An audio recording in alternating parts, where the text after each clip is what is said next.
I'm a songster, playing my songs for you. I'm a songster, any old style will do.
Coffee Cup. That's an original of Moon Eye.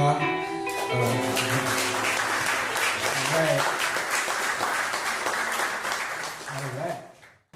Give it up for Imani Wright.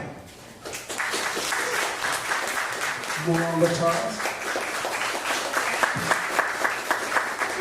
All right, welcome to the Songster series. I'm your host, Brooks Long.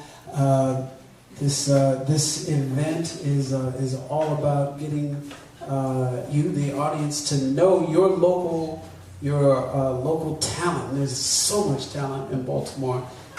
Getting to know them on a wider level and taking them out of the boxes in your mind. We had Warner Williams. Warner Williams is from Tacoma Park, Maryland. He was the first person we had here for the Songster series, and he is known as what they call the last living songster. He's in his mid-80s somewhere, and he's been playing a long time, playing all kinds of songs.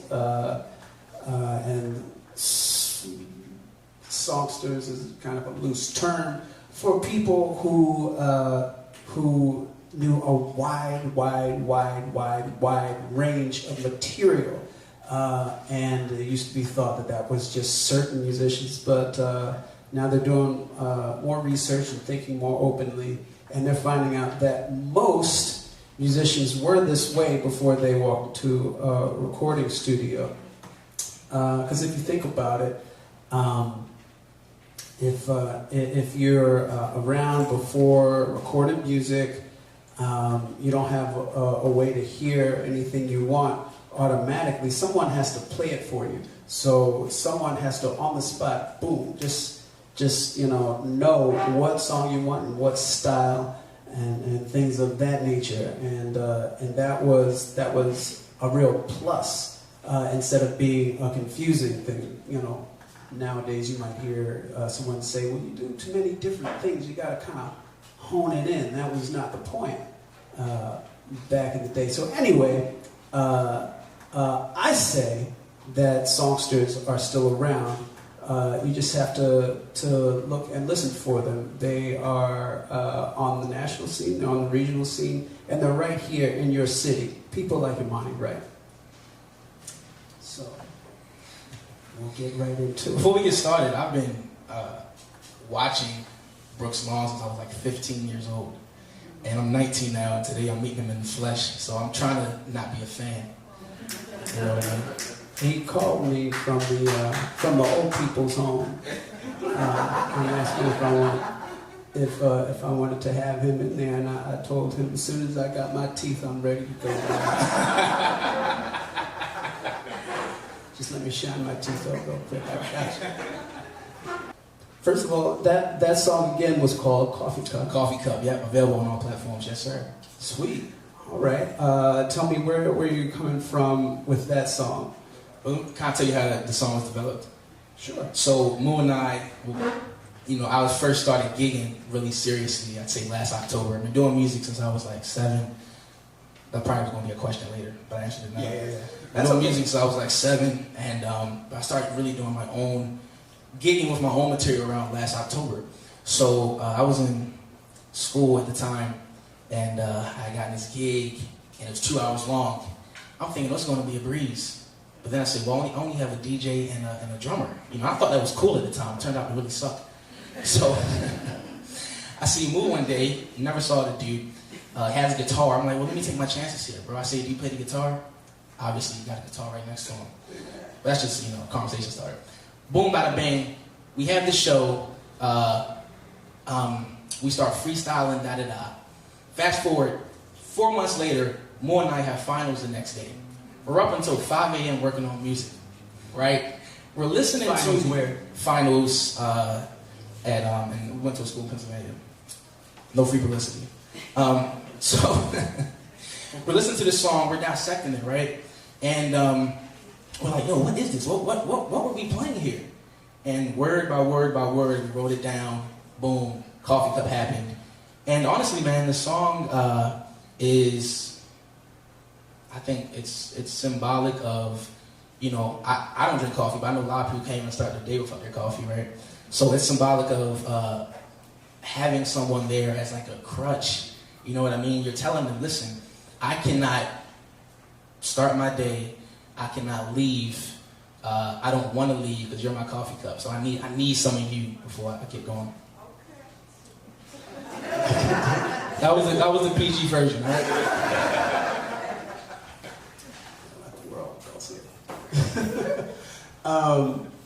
Cool. So So musically, what vibes were you kind of locking into with that song? With that song, what vibes?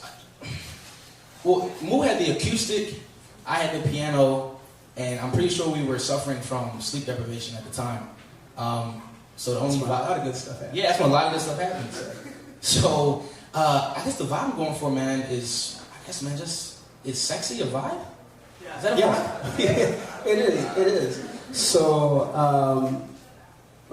we can get to this later, but you named as your number one songwriting influence, you named Marvin Gaye. Yes. Yeah.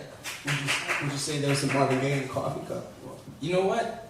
Now that you say it, man, I would say it kind of has like an underlining flow, like let's get it on a little bit. You know what I'm saying? Okay. I'm not as aggressive and I'm not as straightforward with it, you know. But you know what I'm saying? That is what that was. Yeah.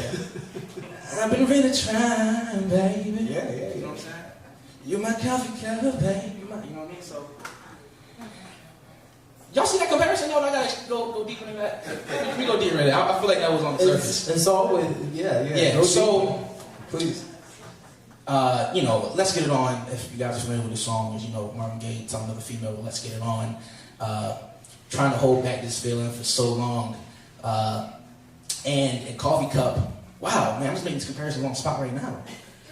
In Coffee Cup, I say, why are you trying to keep me here, baby? You know I gotta go to work. You know what I'm saying? But like I said earlier, it's that crutch. And I think you can feel that crutch in Marvin's voice, especially when he climaxes at the end. No pun intended. And then,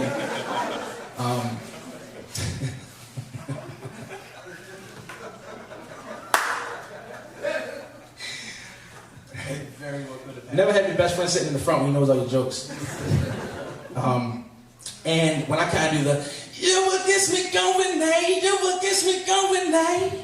In Coffee Cup, I guess I really do see like a subconscious influence from Marvin Gaye, definitely. There's nothing wrong with that, man. Yeah. Got a couple hit records, he's alright. So what's your first musical memory? Wow. Or one of them, anyway. My first musical memory. I have to say, I was reading my father had me reading a lot of books when I was younger. So when I was around 7, he gave me the book. He gave me a book, and there was a poem in the book. And one of the poems had mentioned a moon. It had mentioned a wolf howling to a moon. And from there, I thought I wanted to be a poet. When I was around 7, I thought poetry was going to be my thing. But from there, man, my poem started gaining like a little rhythm. I started to really appreciate the fact that I might have had a bit of a voice. And I turned that poem that I had written into a song. And it was really a 3-year process. So I read the poem in the book when I was 7. I had written my own rendition of it when I was around 8.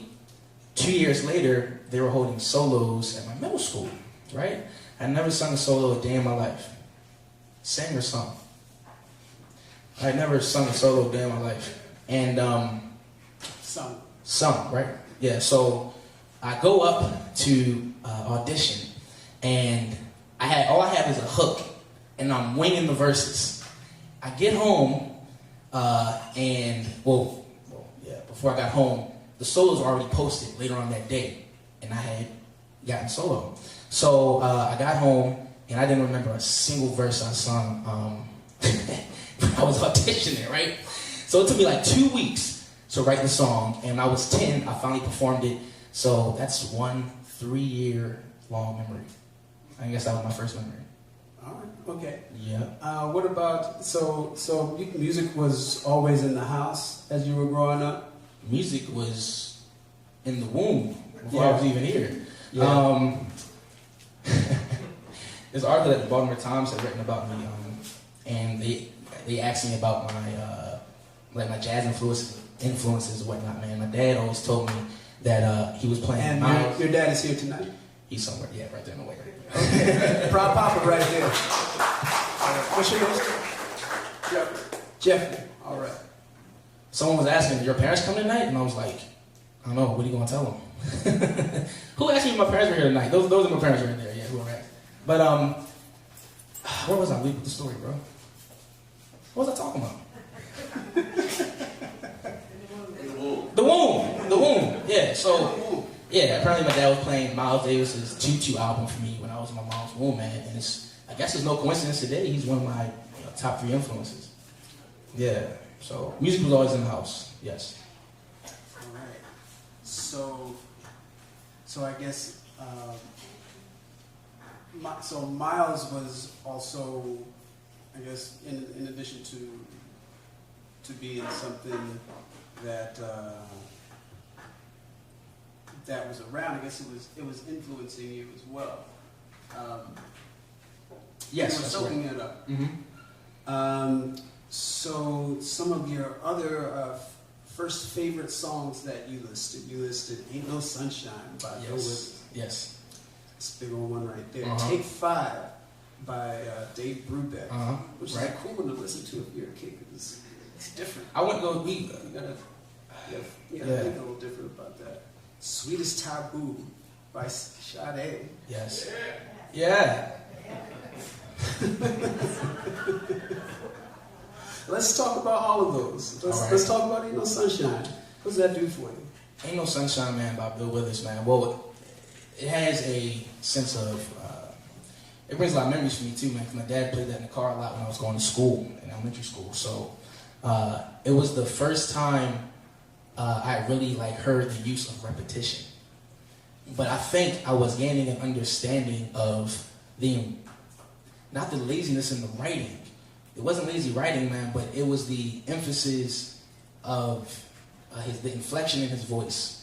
I know, you know what I'm saying?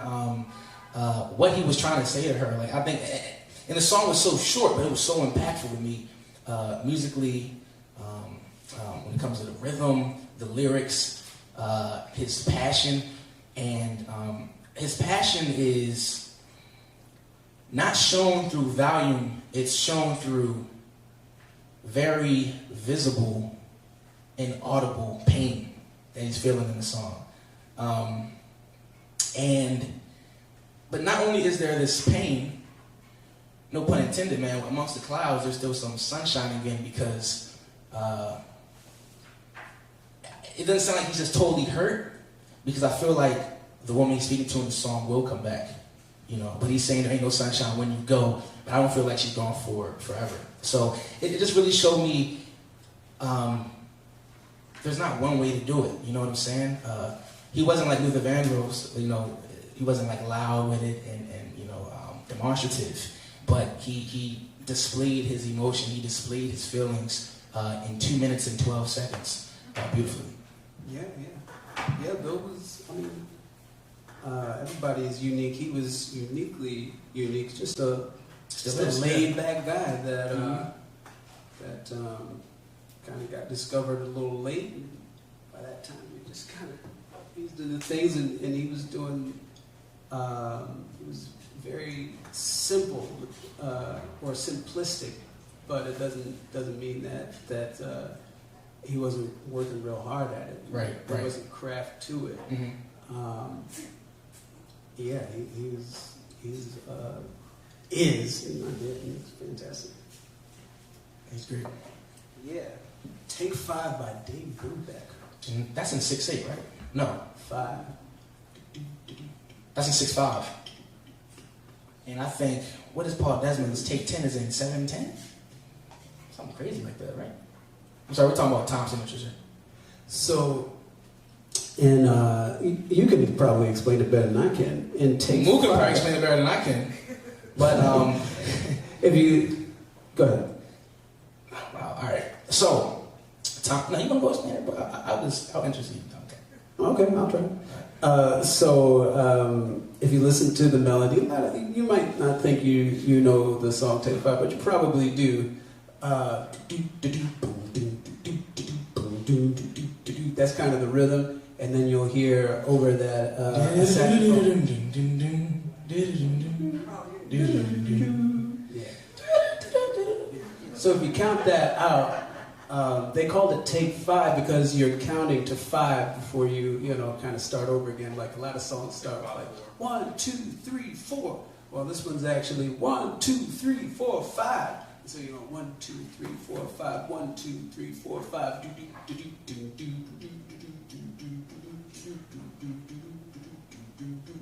So we call that in 5. So it's a fun one to listen to. Yeah, that's another thing that comes down to my memory. So I actually saw Brubeck live. I don't know, I was like 6. Now, he asked me about my first musical memory, and everyone was reading listening to, well, he said his first musical memory was at 7. I don't remember that show. But apparently I was there, So, man, this song is just, I've listened to it, I think I started listening to it in the summer. So, it was just a beauty in the song that kind of coexisted with my relation to the sunny days and the warmth that I was feeling while I was listening to that song in the car. And already being someone who loves jazz so immensely, that's just the ultimate jazz flair. You know what I mean? Every aspect of it is just the ultimate jazz flair.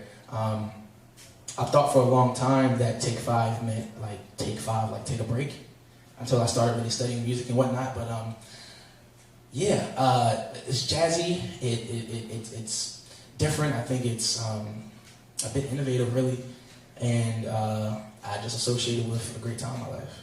Yeah. It does have kind of a sunny feeling to it. How do you think it gets to that place? I'm gonna say this: when I listen to the version that's 10 minutes long, there's a breakdown in the middle that kind of doesn't keep the same level of energy that the 5-minute version does. 5 minutes and change version does. So it has that energy, man, because it really never stops. Everything is just kind of layered over top of one another.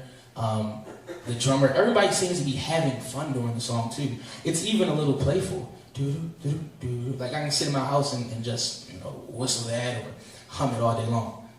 So not a single lyric, but just fun, just a lot of fun and a lot of energy. Really the antithesis of what Ain't No Sunshine is. But they both put me in a good place. Another song that puts people in a good place, Sweetest Taboo. Man, Sweetest Taboo, man, is just it's what I turn on when I blast the speakers, and it's what I turn on when I'm trying to just dance in my room. Sometimes I'll be recording and it's like, all right, I'm not really feeling it. Let's turn Sweetest Taboo on. Now, honestly, my preferred way of listening to Sweetest Taboo is not on the record. It's her live performances. Because there's a dude who just has like a little rain shaker. He's going like this in the background. Rain shaker? I called Mo. I said, Mo, listen, I was just watching Sade, and we got to get a rain shaker, right? So, yeah, man, that's just fun. That's just a fun song, man. Like I said, I love watching it live. I love the rain shaker, the guy on the guitar. Sade's not too bad to look at either. You know what I mean? So, it's just a good time. It's just a good time. Brooke said yes. All right, well, can we hear another song? Yeah, definitely. This song is titled Lately.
some reason lately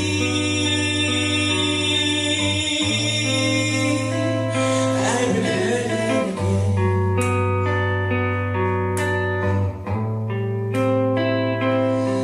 And quite frankly, I need you, my friend.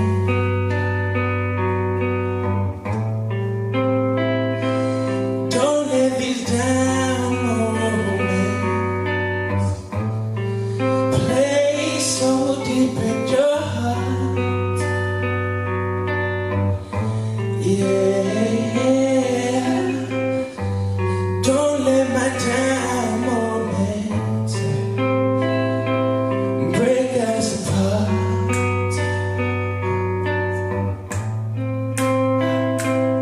So you ask if I should just go on ahead. Ask if I just should leave in my head. Ask if I just should leave it behind. But I've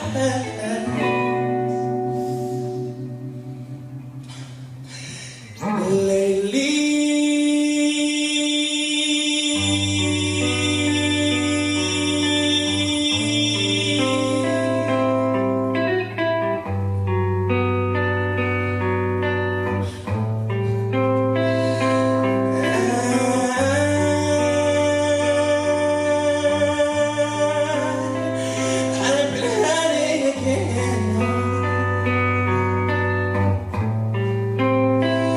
But I need you, my friend. Yeah, but I gotta let it go, babe. Gotta let it go. Say, but I can't let you go. No, I can't let you go. Oh, gotta let it go, babe. Gotta let it go. Say, but I can't let you go. No. Here we are again, arguing about God knows what.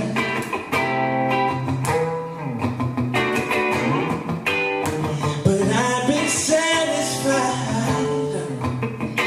by the way that we talk. Ooh, you make it home on time. You coming right on time. There hasn't been too much going on. So you ask, why must I continue to fly? For some reason lately I've been hurting again.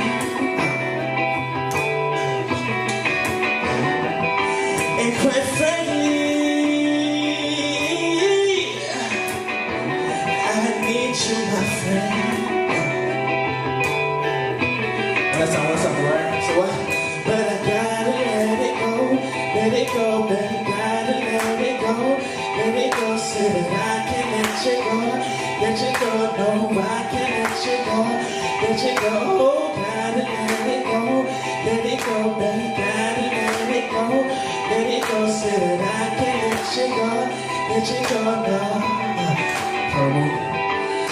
But lately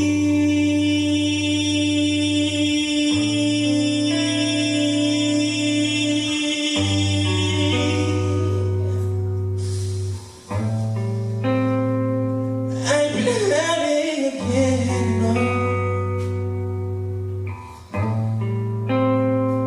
Oh, I need you, my friend.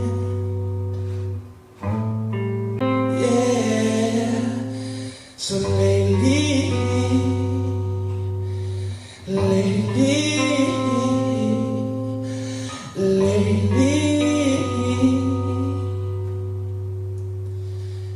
I need you, my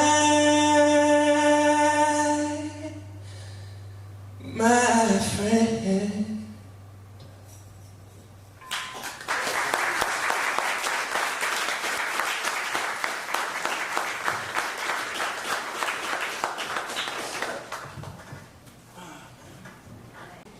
That's a strong set of pipes you got there. If you don't mind asking, how old are you, sir? I'm 31, turn 31 next week? No, I'm 19. 19. That's awesome, man. So it takes a little while to get your voice to that point. You must have been working for a little while. About 12 years. Yes, sir. Yeah. So take me along that journey. I want to know who the folks are that guided you towards music, such as your father, but I'm sure there's other people as well. Yes. And then who have been your mentors, and what has gotten you to where you are right now? Well, when I was 3, my parents and with the help of my grandfather had put me in the Peabody Institute to take classes with Dr. Ross Mooseman. When you were 3? When I was 3, yeah. I wasn't really feeling it. I was shy. Wasn't really singing. Wasn't really going along. I was like, get me out of here, please. I was like, can I get a juice? I used to cry when my parents would walk out. It wasn't because I missed them. It was because I was like, oh man, they're going to leave me here by myself and sing for 2 hours? You know what I mean? I just wanted to go home, but yeah. I'm sorry, man. I don't know if that was a bad investment or a good investment. I think it was pretty good. But I don't feel like I really got out of my shell there. You know what I mean? I don't feel like, I don't know. When you're 3, a lot of stuff is going on in your life. Still trying to learn how to count. Still trying to learn the alphabet. You know what I mean? You was reading words. You don't know what the words are. It's like, what's going on here? Life is tough at 3. Life is tough at 3.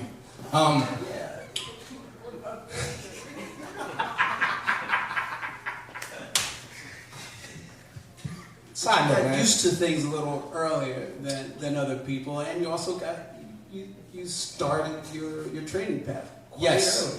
So when I was 10, I had applied for the Sudbury Magnet Middle School, which has a variety of primes, magnets, music, language, science, you know. And I really started my training when I was, I guess, 10. That's where I really started to learn rhythm, really started to learn melody, reading music, understanding music, seeing other people who have a passion for music just like I do. And who are the key people who were teaching you that?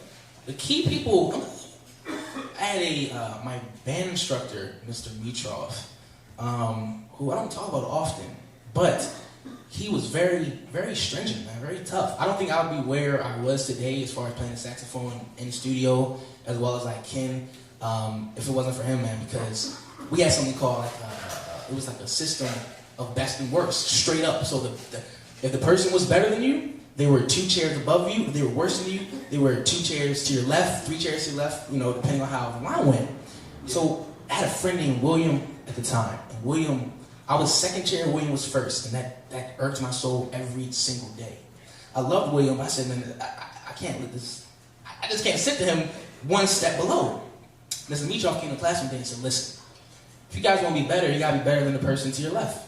Literally better than the person to your left. That's, literally. Because you were sitting where Will was sitting, you know what I mean? That's one way to do it. Yeah, man, that's where I kind of started gaining a little bit of my determination. A lot of people couldn't handle him. He was really straightforward, you know what I'm saying? You're dealing with kids 11, 12, 13, really straightforward about his business. And he cut it to you straight, man. So Mr. Mitrov definitely had a huge impact at Sudbrook.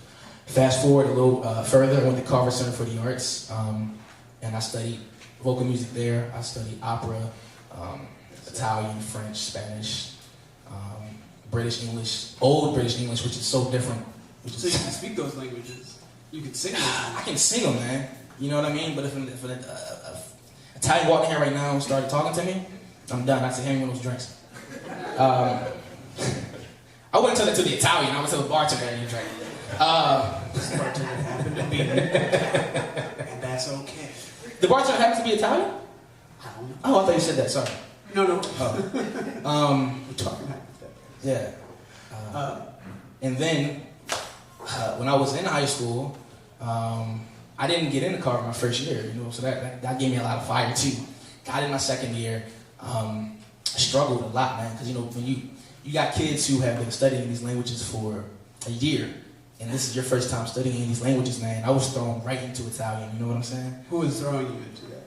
The program, the Carver Center for the Arts has basically the high school version of what Suburb was with vocal music, but it was more individualized.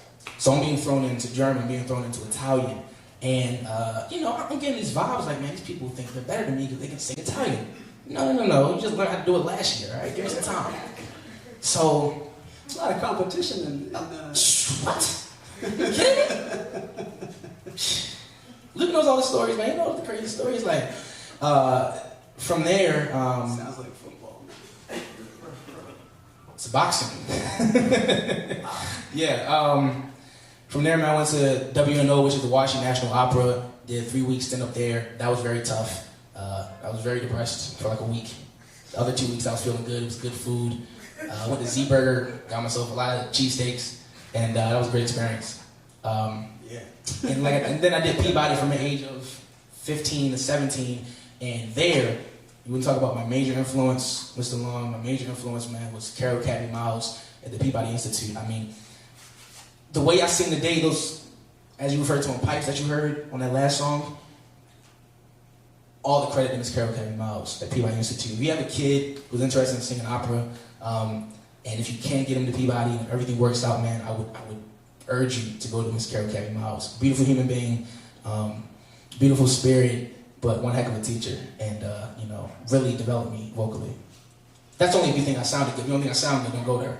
All right. They're all still here, so they must think you sound good. Yeah. I thought it was happy hour. But seriously, your bartender is here for you. So if you have anything that you need from her, you just let her go. She'll take care of you. No, but I'm linking something that I was going to talk about later, but we can talk about it now. So you have some jazz influences. You have R&B influences. You also have some rock influences, including Freddie Mercury. Yes. Freddie Mercury. Now he had a super operatic voice. What? A lot of control, but he could get really breathy, and you can do that too. You can sing with power and make it light at the same time as well. Talk about Freddie Mercury. Freddie, if you're going to talk about Freddie Mercury, it's going to take the rest of the time. But I'll summarize it. Freddie's a genius on stage. Now I'm not going to strip down to my underwear like Freddie did. You know what I mean? Not here at least. Genius on stage. Genius on stage. Down. Vocally, nothing. He had no limits vocally. Not from a standpoint of pitch, not from a standpoint of range, not from a standpoint of inflection, volume, not from a standpoint of when the crescendo, when the decrescendo. You know what I mean? And then explain that for the layman. Crescendoing is getting louder at a certain point gradually. Decrescendoing is getting quieter at a certain point gradually. Yeah. Huh? Diminuendo is no. That's not diminuendo. No, decrescendo. Yeah, decrescendo. Ritardando is going slower. Yes. Yeah, Freddie has no limits. I mean, and it's not just soft rock, hard rock. I mean, I even feel a little bit of the beginning of Bohemian Rhapsody. I kind of get a feel like I could hear like a Bill Withers type person singing that song. Has a lot of soul, has a lot of just simple piano, and then it turns into just a fiasco. You know, kind of like a something you hear like a masquerade or something. Man. It's just a genius, lyrically, vocally, yeah. So yeah, with all that, you wrote at least an opera. You've written more than that? Nah, I wrote one opera, yes. Wrote one. That's more than most people do. I wonder if we could hear a little bit of it. Let's see, what can I do here? All right, it is all me. Just a little bit of it. Just a little bit of it, and then maybe we'll I wrote so many other. especially for the opening song, man, so many of those parts were written for like multiple people to sing. I'd say what really showed out the most was the piano parts that I'd written for the opera. Cause a lot of parts were written for, huh? Yeah, where's the piano, right? Yeah. It's okay. I didn't play the piano in the show, man. I actually played a somewhat smaller part. You guys watch The Office? Anybody here watch The Office? Yeah. You know BJ Novak, the guy that plays, who's he playing with? Brian. He writes the show. He like writes it, man. So, you know, I kind of remind myself of him in a way, you know, wrote it, but played a small part. I can sing a little bit of opera though, if you want. I can sing a little sing. Yeah. Should I do an English, man, or should I do some Italian? Alright, I'm gonna give y'all a snippet in Italian. People have spoken. This is the beginning portion of Salve o Mica. I'll give you a couple seconds of this. I used to have a mic stand. Salve amiche.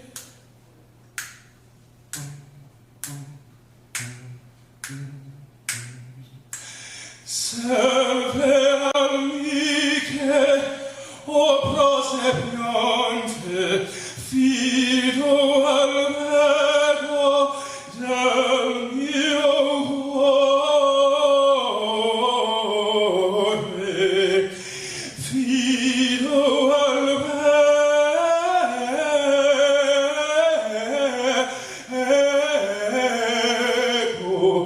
del mio cuore.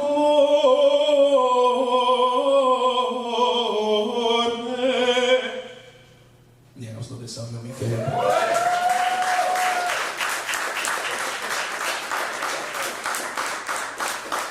Never in my life have I seen opera with a microphone, so that was a good experience. That was awesome, man. So I'd love to know how that happened.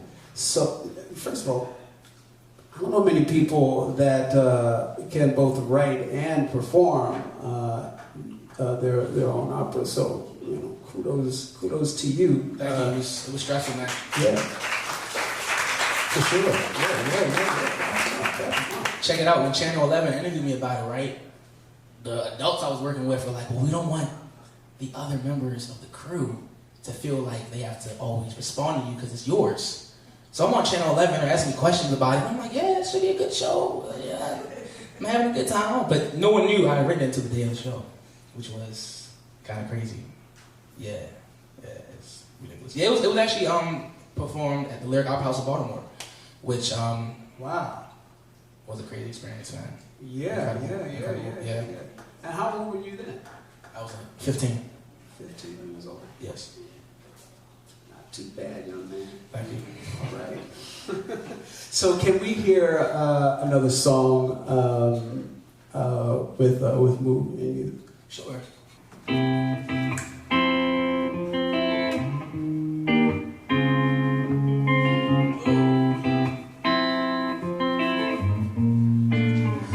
There's certain boundaries, certain levels to appreciation. And if there were 10 levels, I might be on a level heaven. But I silently come my water. I know you like it, not a pine. Oh, I see you, what you wearing. It doesn't even matter, cause you always looking fine. Appreciation.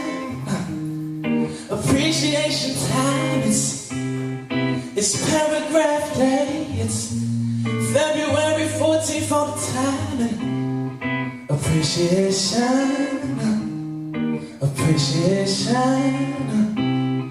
hey, congratulations, I think I've won a prize, it feels like I've won a prize, I think I've won a prize. It feels like I've won a prize until everything changed. And I mean change for the worse, not change for the better. I I may change for the worse. Change to alter, to transform, to alter, to transform, to metamorphosize. Hey, hey.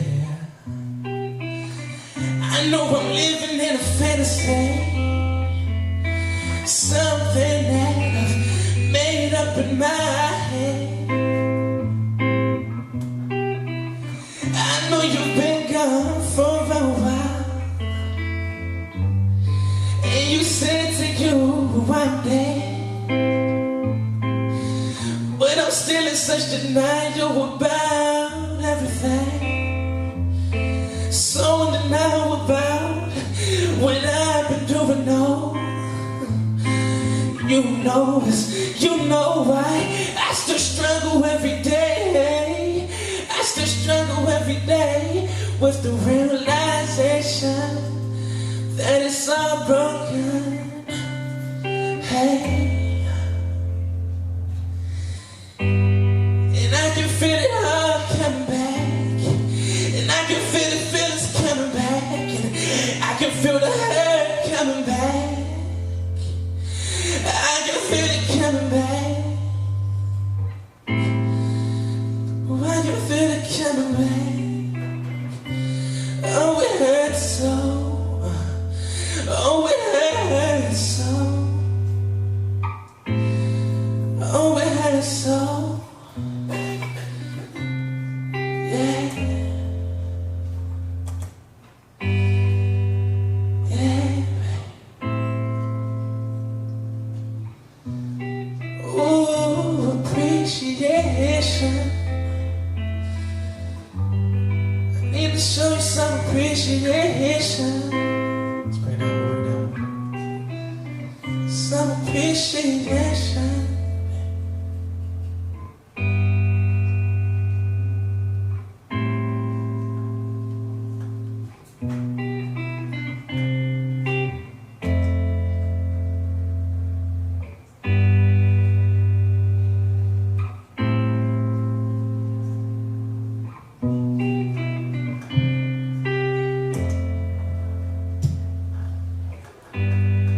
It's a very emotional song for me. I try not to, I really try not to cry when I sing this song, honestly. I think of appreciation from so many different standpoints when I do this song. I think from the standpoint of a female I was with at the time that I had just gone through something with, and the next day I wrote this song. I think from a standpoint of all the people that I love, everybody who's here that appreciates music, that appreciates something so simple and that supports. I think about my grandparents, I think about my friends. So if anyone out there have anyone that you appreciate, I think about my aunt that comes in fashionably late. So if there's anyone out there that you appreciate, no matter what's going on, you know what I'm saying, no matter if you guys had a spat yesterday, just make sure they know you love them. And make sure that, you know, they're appreciated. And yeah, clap for everybody we appreciate, man. Clap for we appreciate. Don't be nervous.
get a second cup of water? Anybody? Can I get a second cup of water? Never get a chance. Thank you so much. Wow. Hey man, it's good guitar playing there. Thank you, I appreciate it. Can you introduce yourself to the audience real quick?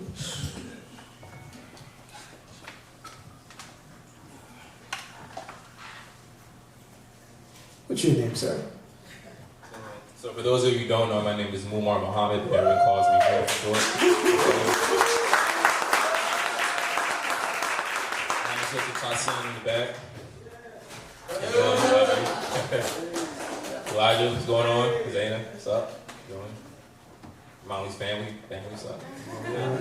How long have you been playing? I picked up the guitar right about, we was homeschooled. Tassin was about like 12. We was a homeschool, we was like, my mom just listened to music, so it's about 12 years old. Well, it sounds beautiful, man. How long have you been looping? This is actually very recent. I would say it's probably like the time we started first gigging, right? So sometime last year. I was so against the looper. I was so like, you talking about everything. We was going at each other's heads because, like, I don't know, I thought it would be really cool. Kind of nice addition to like what It's we're doing. working out. Yeah. It's being dividends, yeah. For sure, absolutely. And you're a whole Songster series unto yourself. I appreciate it. Thank you. I'm originally from Philly, but we moved to like Georgia for like 8 years, and then back up to PA. So I lived in Hershey. That's where I graduated from high school. So now I live in Harrisburg. So it's up down the East Coast. You went to high school at Hershey? Hershey High. You familiar with that? Oh, I'm familiar with the chocolate. I'm familiar with the super duper looper in the comic. We live on this apartment complex. It's like right behind the Reese's factory. So yeah. What? Yeah. Let me tell you what. That's a happy high school right there. Cool. We'll talk more. But Imani, getting back to you. Okay. So I asked this question of everybody, which is, what made you wish to become an artist? And I guess you were on the path since probably before you can remember. But was there any point where you said, yeah, this is actually something I see pursuing, and taking up? It was around the time, but I think I know. You know what I mean? I think so, yeah.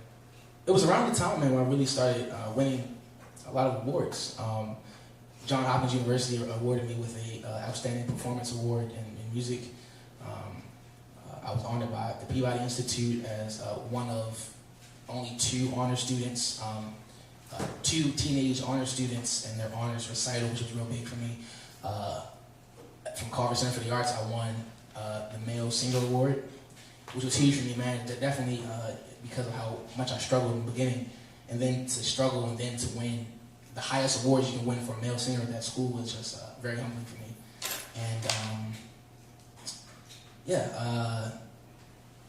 Ratings Game magazine listed my EP I dropped last year, Envious Affection, as their top independent EP of the year. So man, I really want to start winning awards, and when I started to receive validation from others, is when I was like, okay, maybe I'm doing all right. You know what I'm saying? Maybe I'm good at this thing. And then that's when I really started pushing. That's a beautiful thing. You're getting positive feedback from your community, as you should. That's what we should be doing here in town. We should be finding all the talent and making sure that they feel that love and encouragement. And this is what happens. For sure. This is what happens right here. And I hope you continue to receive it. Thank you, sir. Appreciate that. We appreciate you. Appreciation. There we go. Yeah. You just had a whole little fiasco about that. All right. Can you name me some artists? We've talked about some already. Yeah. But let's keep going with that. Name me some artists that inspired you to perform. Not just create, but perform. Still Freddie. Still Miles with his swagger on the stage, man, turning his back around to the audience. The way he talks to his band members, you see him thinking on, I don't even know if he really was thinking, but it was great character on stage. You see him thinking about like the next note. Freddie again, man, I mean, his interaction, his ability, I think as a performer, I think the greatest performers have the ability to be in their own world on stage, but still somehow are actively engaging with the crowd. Like they're enjoying the music, they're loving what they're doing. I mean, they're having a phenomenal time on stage, but they're still engaging with the crowd, man. So It still work. yeah, man. Who's the third, man? Oh, that guy give 3 or was 2 enough? Okay, I'll think of a third. This is your world. Mumar Muhammad, the way he waved his hair like this, you know. So yeah, that was my 3. Yeah, that was my 3. Awesome. So, when you get on stage, as you know, you've alluded to, as you know, you're hinting at here with your performance tonight. You have no fear of owning the stage. I don't think. I've been scared the whole time. Oh yeah.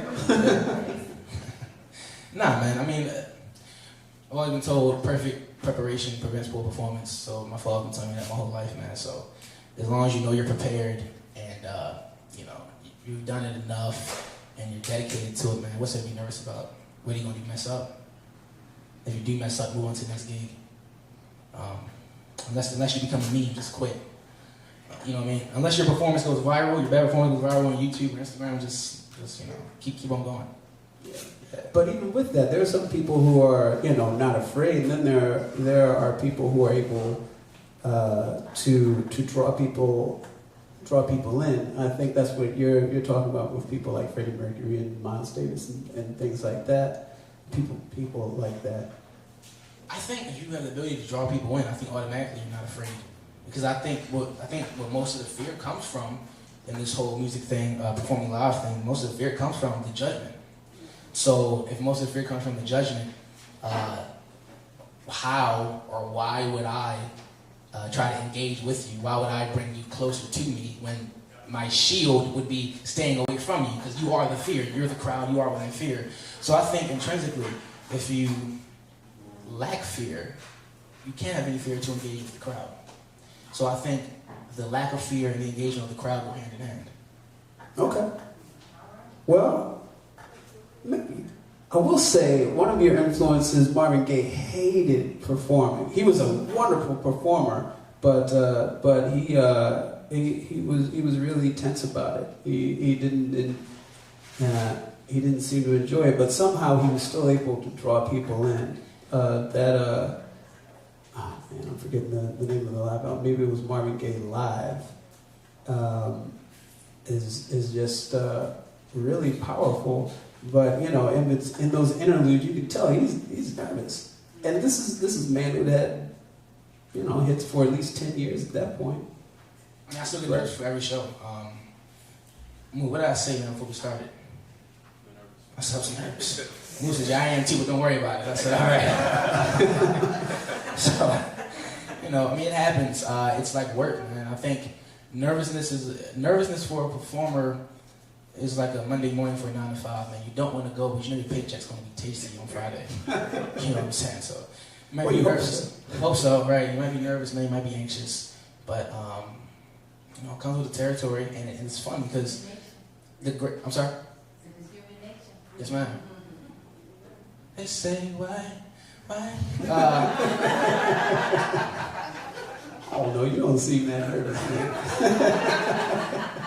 So, I mean, honestly, the greatest thing for me, especially on like a big stage with Rob on the drums and, you know, move his hair down and, you know, we all got our sono on, you get on stage nervous. And we had a show in New York about 3.5 weeks ago. Very nervous. I mean, it was a very decent crowd there. And, very decent crowd there. And the best feeling in the world is overcoming that nervousness and like, a song or two into the show, and you're like, boom, nervousness gone, full drive, and we're here now. So, yeah. If you're not nervous, man, the show might be boring, honestly. True. If I'm not nervous and Jerry gonna get on stage, If I'm just, maybe you're not taking it seriously enough. not even that, but if I'm not nervous, man, if I'm not a bit nervous or anxious, then I'm here the whole time. See, when I'm anxious, I'm up here in fear, I'm up here in nervousness. And just like I want the crowd to experience something with me, I am internally as well dealing with an experience. I'm dealing with the transgression from nervousness to, okay, this is okay, the crowd's liking it, to straight up excitement, let's do this, let's have an experience, let's have a good time. So the ride from nervousness to we owning the stage now is a happy feeling too. I might even say it's fun. Maybe it's one of my favorite things to do. Yeah, seems like you're having a good time, man, and that is palpable. It spreads out.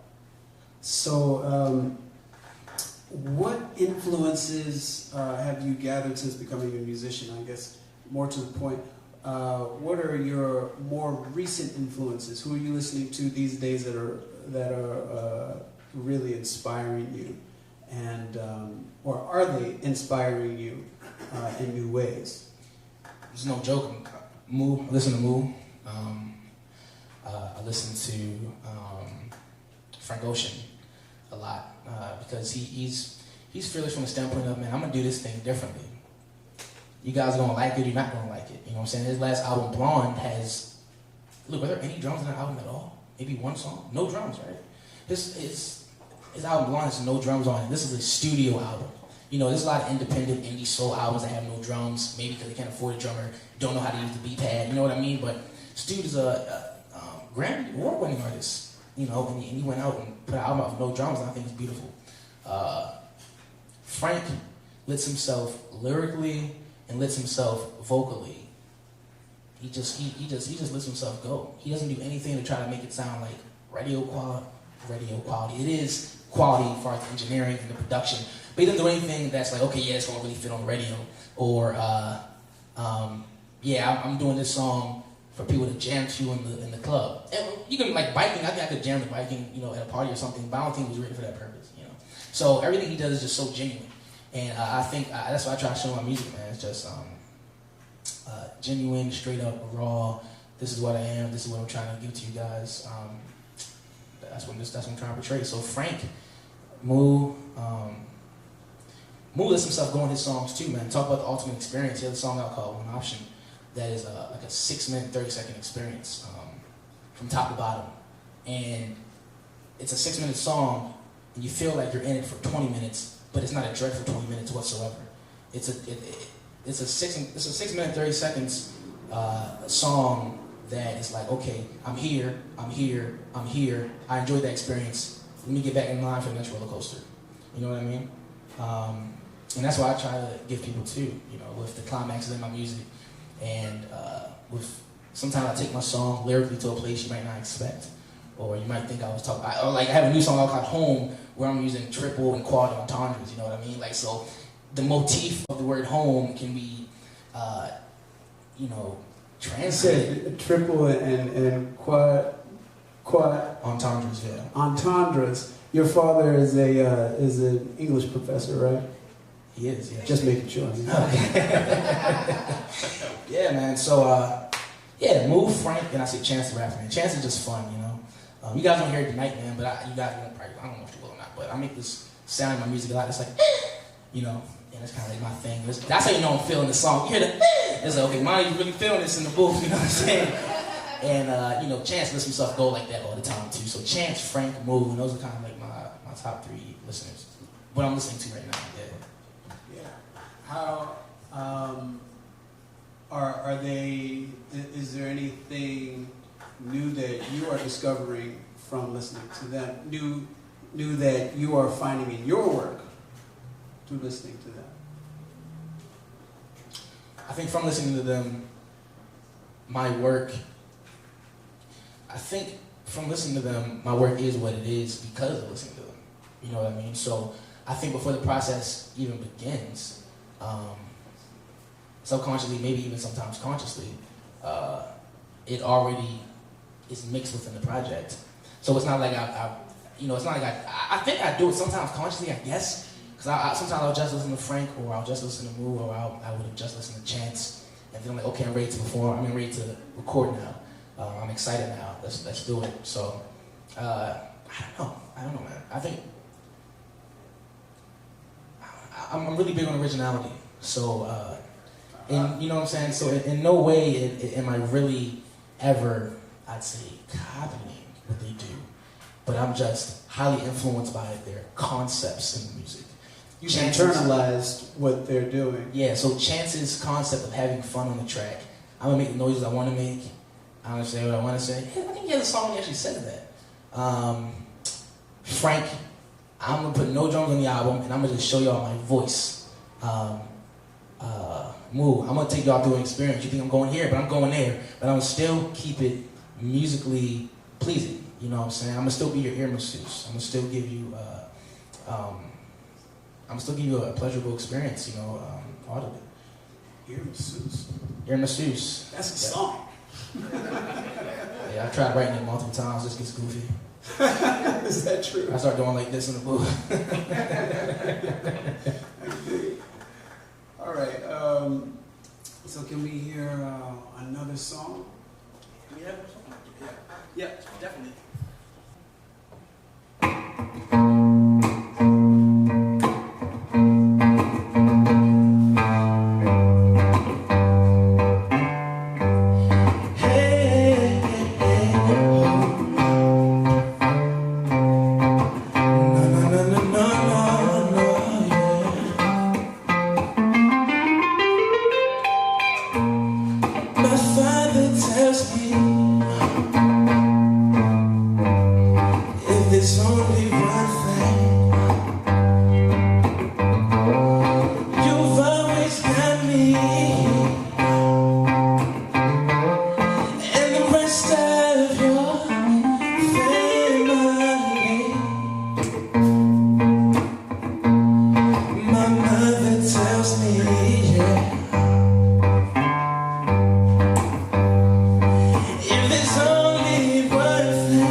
What's that called?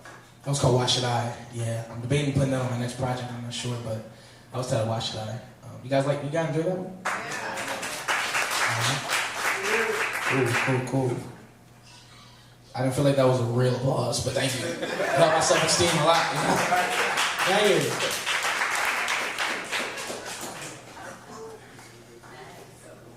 Just want to put one more out there. Yeah.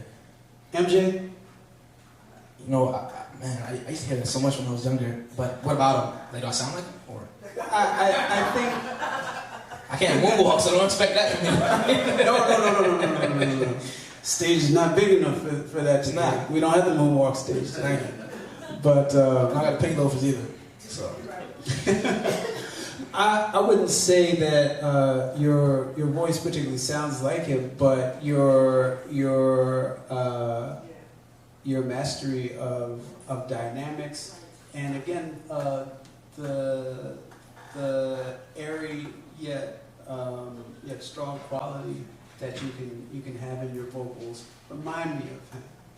How's the wrong with the microphone?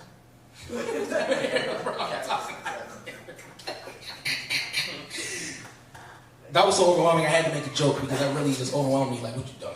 I mean, comparison to Mike, vocally, I don't even know how to respond to that. I mean, yeah, he's one of the really good ones.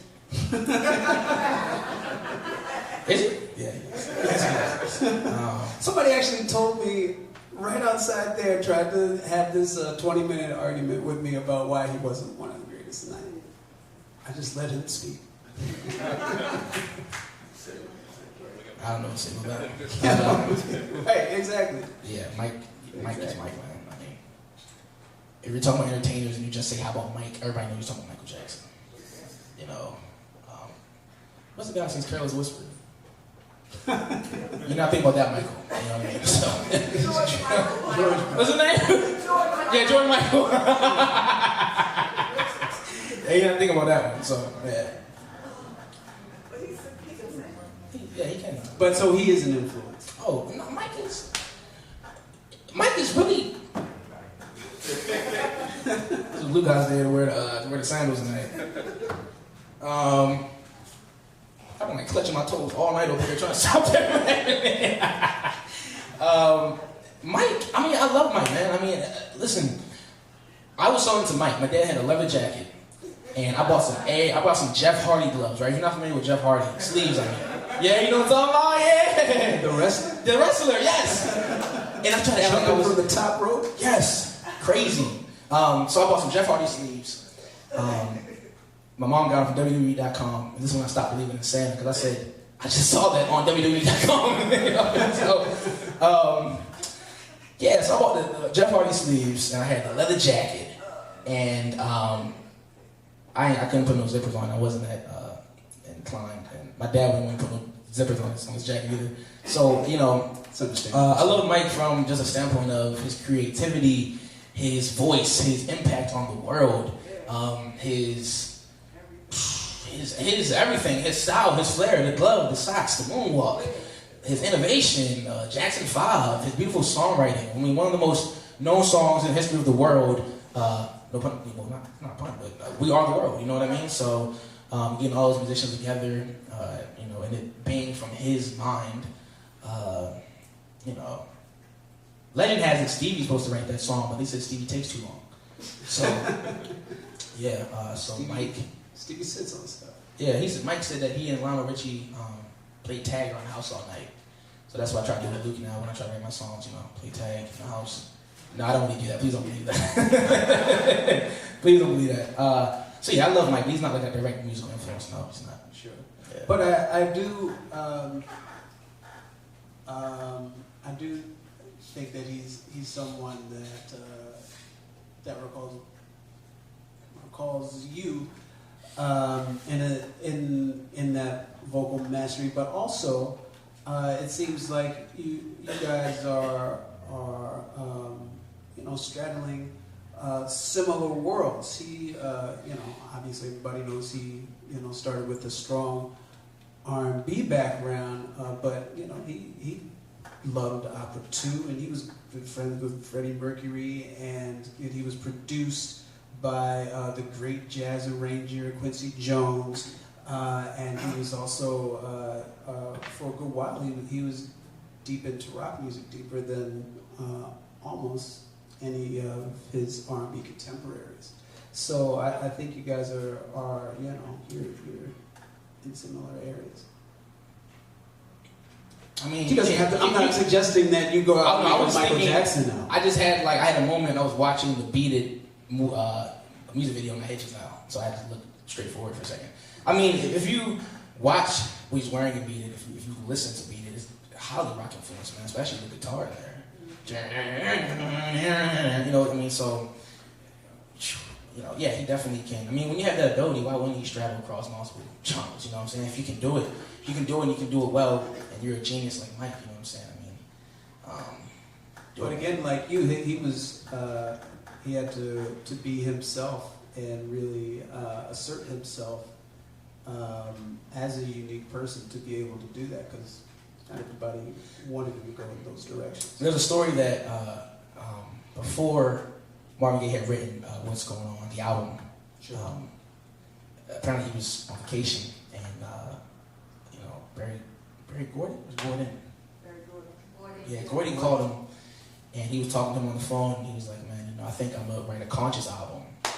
And I think the story has it, tell me the story right. I think Gordy said, man, you better keep writing those love songs, you know what I'm saying? And he wrote great love songs, but he took another direction, and now I think that direction he took on What's Going On, I think it would have still been legendary, but that just takes Gaye to a whole other level. That just takes him to a whole other level, you know, so. Yeah, man, you gotta take risks. I mean, the easy way is the easy way for a reason. You know what I'm saying?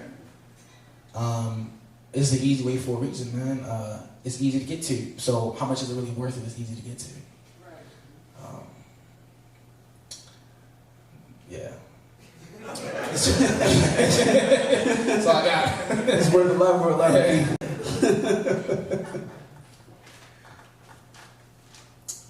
So that kind of leads me right into the next question, or rather, where I want us to go anyway. I want you to talk to me about your ideas of tradition and or originality. My ideas of tradition and originality. Are we just talking music here, or are we talking about life? We're primarily talking about music, but music is life.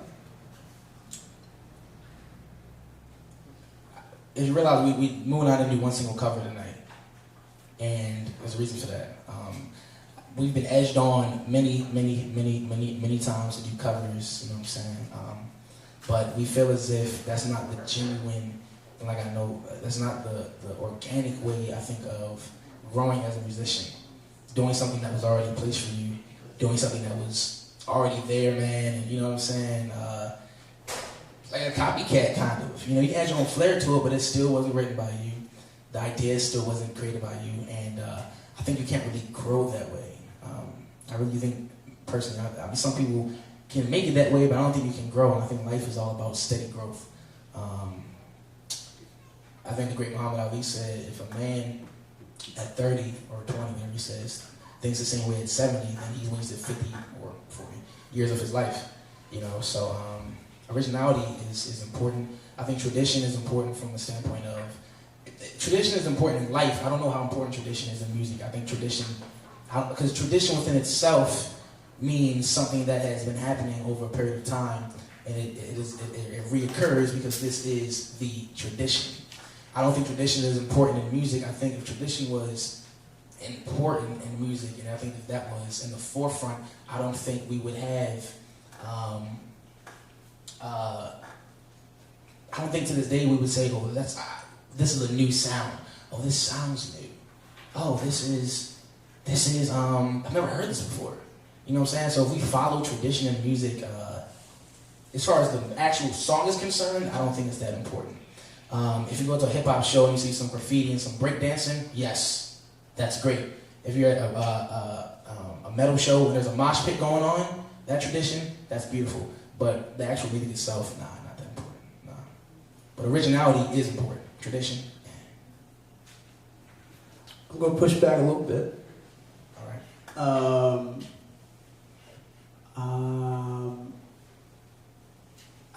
I think that you are absolutely correct that that we have to be ourselves, and we can't be anybody else.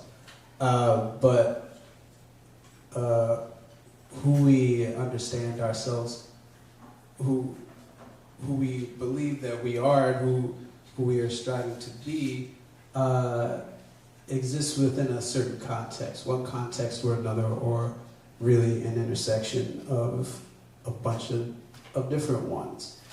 So a tradition is the English language.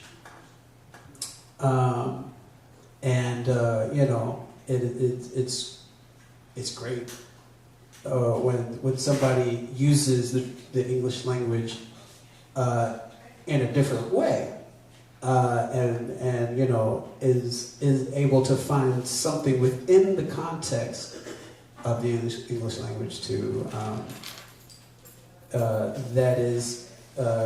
that feels uniquely their own. But to step out of that context completely, you're just making sounds and nobody knows what you're talking about.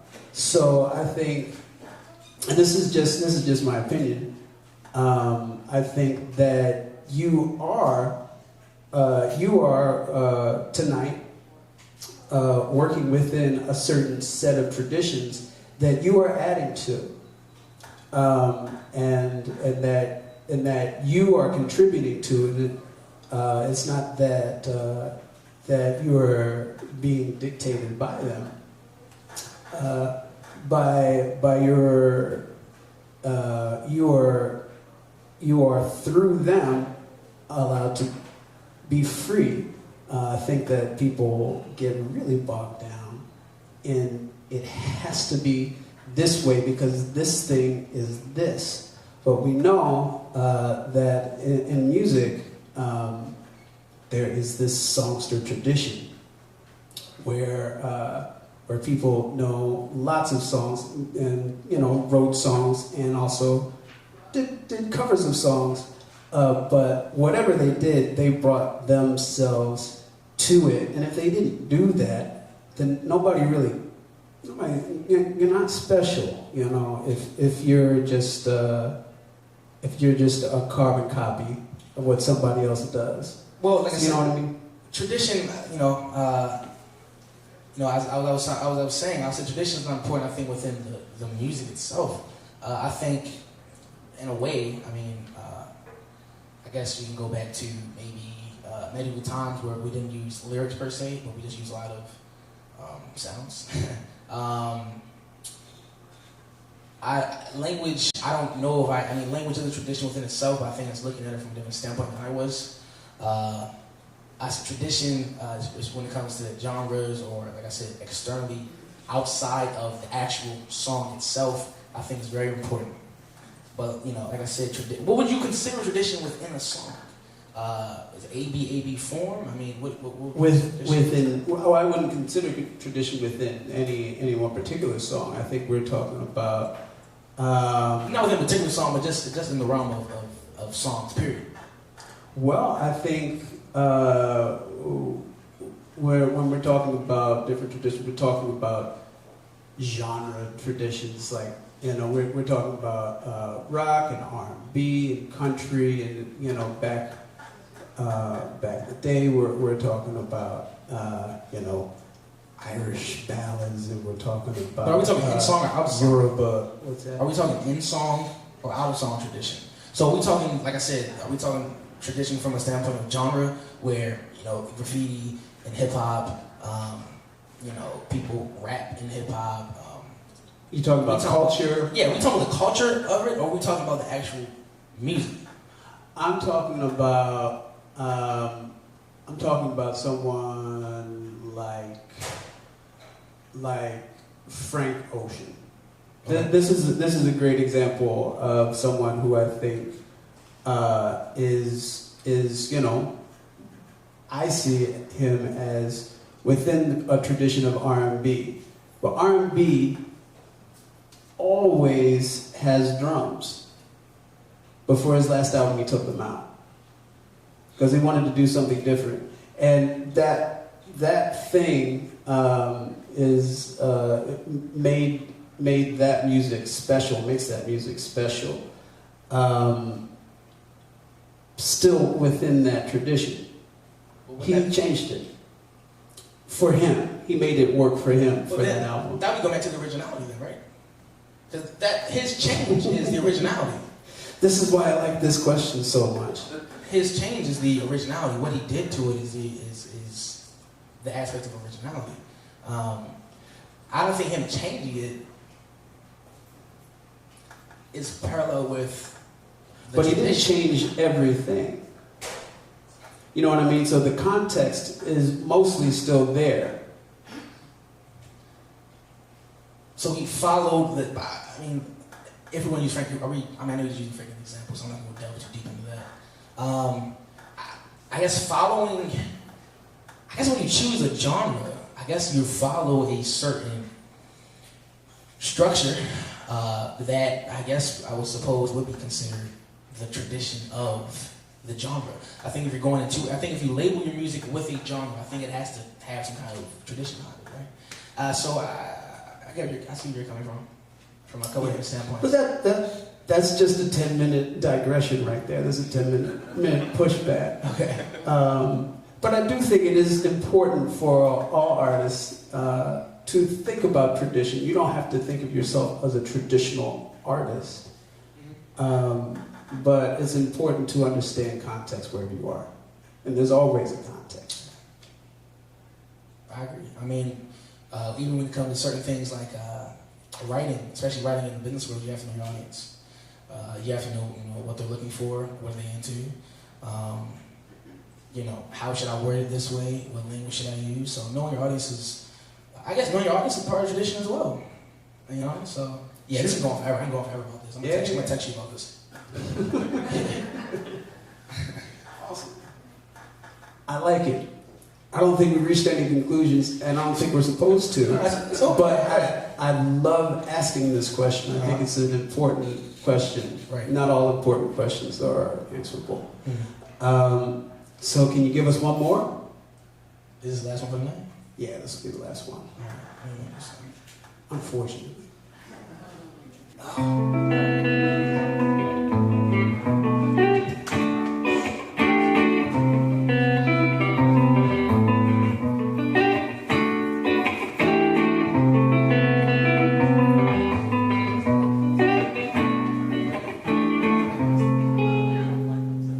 She laid books on her head like the Africans did. She went to sleep on the African bed. She went to the hair salon for African hair, but she really couldn't understand what she had. She didn't understand what the ancestors did. She didn't understand slavery, what it said, and she laid books on her head like the Africans did. She went to sleep on the African bed. She went to the hair salon for African hair, but she really didn't understand what she had. She didn't understand what the ancestors are. She couldn't understand what the ancestors are. She couldn't understand, couldn't go too far. So she said, please let me just go play my guitar.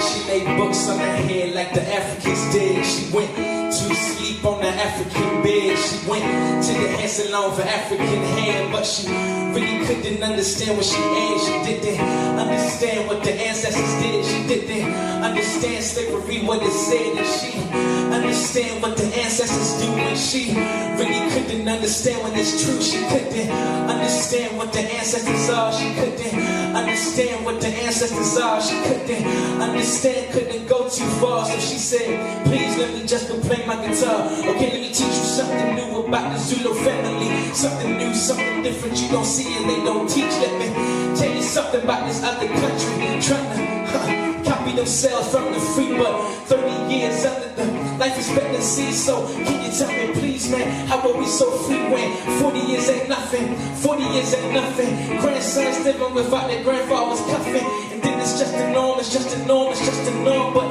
I see you and you you win, and I see you when you win. The shiki on, I love it. It's looking real nice on you, but that don't mean nothing when I'm talking to you. Smart, I like a book smart. I like a book smart. And wish they real smart. Claiming that you liberal when it comes down that you're real small. Trying to get like real small. Smarter labels want to go. I was trying to get a roll, but you claim you so fro. Afro and so Afrocentric. Love it over centric. Climbing to the centric. Trying to be eccentric. Love it over centric. And I just saw you moving like you moving. She say, she lay, she lay, hey, she lay, she lay, hey, she lay, she lay, hey, she lay, she lay, she lay, hey, she lay, she lay, hey, she lay, she lay, hey, she lay, I'm trying to understand my time and man, my ancestors get. I'm trying to understand when they come around, you forget. I'm trying to understand my consciousness and why you forget. I'm trying to understand what God we man and ball will forget. I'm trying to understand when they come around, you forget. I'm trying to understand my consciousness, my ancestors get. I'm trying to understand when they come around, you forget. Now hold up. She went to sleep with an African shoe. She went to sleep when the Africans do. She hair salon and got the hair salon gone. I said, okay, you got your hair salon gone. But she went to the hair salon to get the hair straightened. Looking European. I said, it can't be you the way you're talking, not Nigerian. Trying to speak Yoruba, and who? Hold up, but we're scary on two. Boo, hold up, like it's Casper the ghost. Boo, hold up, like it's scary the most. Hey, I said, can you edge it? You talking about the culture, can you edge it? You said you trying to move on forward, can you edge it? You said you know so much, but can you edge it? You said I'm doing too much over, can you edge it? I see you walking around and talking, can you edge it? I see your conscience, your conscience, can you edge it? Wait.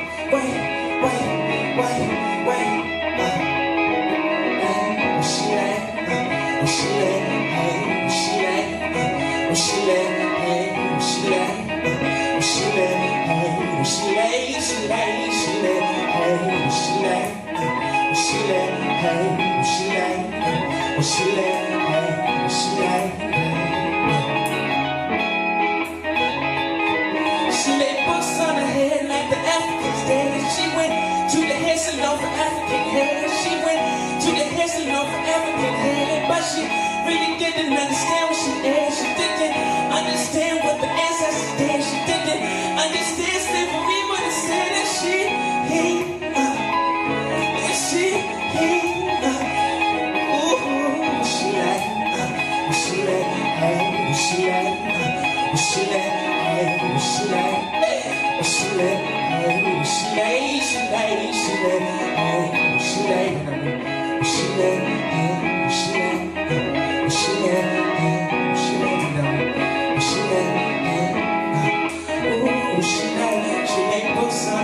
like the ancestors did. She went to the hair salon for African hair, but she really couldn't understand what she had. She didn't understand what the ancestors did. She didn't understand slavery, what it said, and she